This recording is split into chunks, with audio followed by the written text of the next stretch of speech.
वैसा प्राव खबर से जारी खबर शेयर कंदासीं प्राव रिपोर्ट माजिद अली सोलगी प्राव थाणे जे एसएचओ सादिक अली अब्बासी जी पारां बहितरीन कार्रवाई कंदे चोरी थियल मोटरसाइकिल हथ करे असुल मालिक पुलिस एहलकार अला वधायो खेड़ो हवाले कई वई आहे, जेका तारीख़ 23/3/2026 यूसी गाड़ी मोरीअ मां चोरी थी वई हुई, जेका एसएचओ पिरालो सादिक अली अब्बासी अला वधायो खेड़ो हवाले करे छॾी आहे।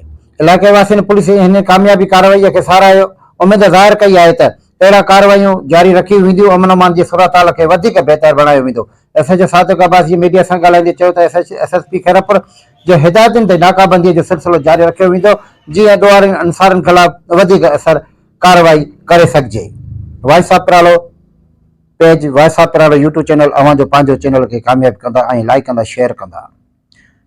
वॉइस ऑफ पिरालो खबर सिलसिलो जारी खबर शेयर कंदासीं पिराले खां। पिराले एसएचओ सादिक अली अब्बासी जी बहितरीन कार्रवाई, रिटायर पुलिस एहलकार अला वधायो खेड़ जी चोरी थियल यूसी गाड़ी मोरीअ मां मोटरसाइकिल हथ करे असुल मालिक हवाले कई वई आहे।